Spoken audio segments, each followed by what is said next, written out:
श्री कृष्ण के धर्म पिता नंद बाबा कौन थे? क्यों मिला स्वयं भगवान के धर्म पिता बनने का सौभाग्य? नमस्कार दोस्तों, मेरे इस कहानी के चैनल पर आपका स्वागत है। भगवान महाकालेश्वर की महात्म्य कथा है। बालक ने पत्थर को शिवलिंग की तरह पूजा तो प्रकट हो गए थे महाकाल। उज्जैनी के राजा चंद्रसेन महान शिव भक्त थे। शिव जी के प्रमुख गण मणिभद्र चंद्रसेन के मित्र बन गए। प्रसन्न होकर मणिभद्र ने चंद्रसेन को चिंतामणि नामक एक महामणि प्रदान की। चिंतामणि कौस्तुभ मणि और सूर्य के समान चमकदार थी। उसको देखने सुनने से मनुष्य का मंगल होता था। चंद्रसेन की गली में चिंतामणि को शोभा पाते देख अन्य राजाओं में ईर्ष्या हुई। चंद्रसेन से चिढ़े हुए राजाओं ने अपनी चतुरंगणी सेना तैयार की और उस चिंतामणि को छीनने के लिए आधम के। कई राज्यों की संगठित सेना ने राजा चंद्रसेन पर आक्रमण कर दिया। नगर को शत्रुओं से घिरा देख चंद्रसेन महाकालेश्वर भगवान शिव की शरण में पहुंच गए। वो उपवास व्रत लेकर भगवान महाकाल की आराधना में जुट गए। उज्जैनी में एक विधवा ग्वालिन रहती थी जिसका इकलौता पुत्र था। वो अपने पुत्र को लेकर महाकालेश्वर का दर्शन करने गई।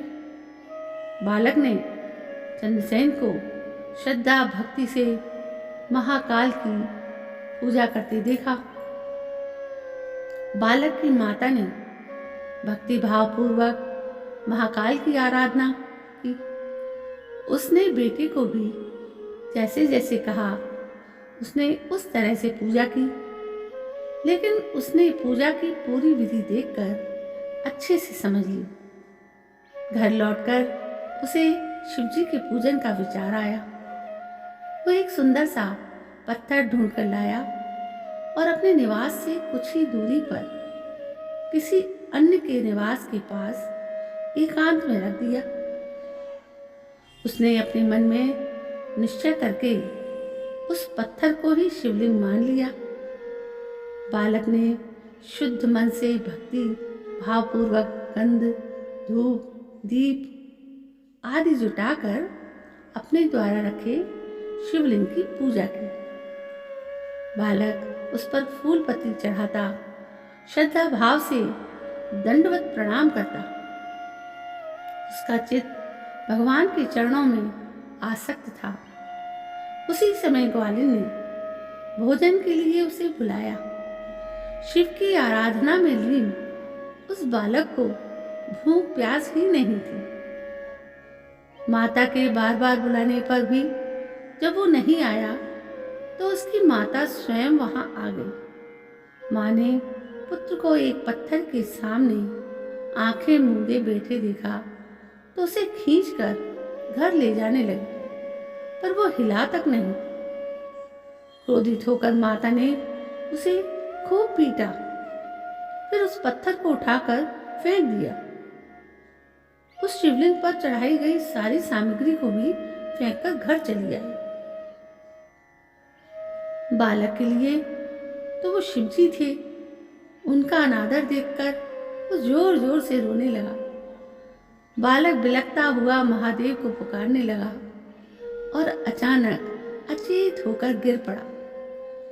कुछ देर बाद जब चेतना आई तो भगवान शिव की कृपा से वहां महाकाल का दिव्य मंदिर खड़ा हुआ था।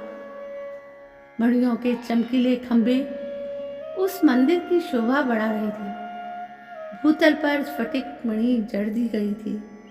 स्वर्ण शिखर उस शिवालय को सुशोभित कर रहे थे। मुख्य द्वार, उनके कपाट सोने के थे। सामने नीलमणि तथा रत्न जड़ित चबूतरे बने थे। उस भव्य शिवालय के गर्भगृह में भोलेनाथ का रत्नमय लिंग प्रतिष्ठित था। उसने जो भी पूजन सामग्री चढ़ाई थी वो शिवलिंग पर सुसज्जित पड़ी हुई थी। शिवलिंग तथा उस पर उसके ही द्वारा चढ़ाई गई पूजन सामग्री को देखते ही बालक उठ खड़ा हुआ। उसकी खुशी का कोई ठिकाना न था। उसने शिवजी की स्तुति की, बार बार अपने मस्तक को उनके चरणों में लगाया। सूर्यास्त होने पर वो शिवालय से निकलकर बाहर आया और अपने घर को देखने लगा। उसका घर इंद्र के महल जैसा शोभा पा रहा था। बेटे से शिव की कृपा का संपूर्ण वर्णन सुनकर ग्वालिन ने राजा चंद्रसेन को सूचित किया। महादेव का पूजन पूर्ण करके चंद्रसेन रात्रि के समय पहुंचे और ग्वालिन के पुत्र का प्रभाव देखकर चकित हो गए। उज्जैनी को घेर कर युद्ध के लिए खड़े राजाओं ने भी गुप्तचरों के मुख से वो अद्भुत वृतांत सुना तो विचार किया कि चंद्रसेन महान शिव भक्त है, इसलिए उसे जीतना असंभव है। महाकाल स्वयं उज्जैनी का पोषण करते हैं।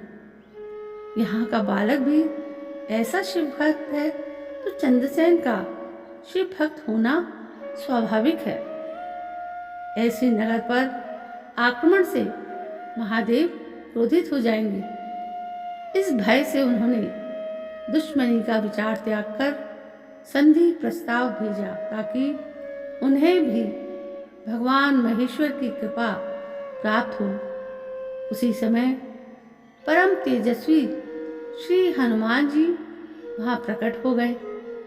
उन्होंने बालक को हृदय से लगा लिया और लगाकर राजाओं से कहा, ध्यान पूर्वक सुनो। शरीरधारियों के लिए महादेव से बढ़कर अन्य कोई गति नहीं है। महेश्वर की कृपा प्राप्ति ही मोक्ष का उत्तम साधन है। इस गोप कुमार ने शिवलिंग के दर्शन किए और उससे प्रेरणा लेकर स्वयं शिव पूजा में प्रेरित हुआ। यह कोई लौकिक या वैदिक मंत्र नहीं जानता था, किंतु इसने बिना मंत्रोच्चार के भक्ति निष्ठा के बल से भोलेनाथ की आराधना की और उन्हें प्राप्त कर लिया। यह बालक गोप कुल की कीर्ति बढ़ाने वाला उत्तम शिव भक्त हो गया। उसके कुल में 8वीं पीढ़ी में नंद उत्पन्न होंगे। उनके यहाँ साक्षात नारायण अवतार लेकर श्री कृष्ण के नाम से विख्यात होंगे। यह गोप बालक भी जिस पर भगवान शिव की कृपा हुई है, श्रीकर गोप के नाम से विशेष प्रसिद्धि प्राप्त करेगा।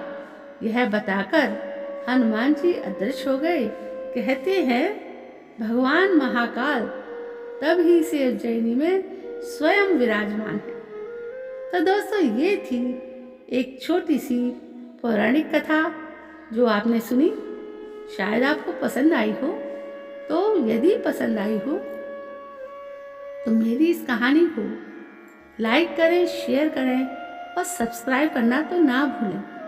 दोस्तों, मैं फिर आपके सामने एक नई कहानी को लेकर प्रस्तुत होती हूँ।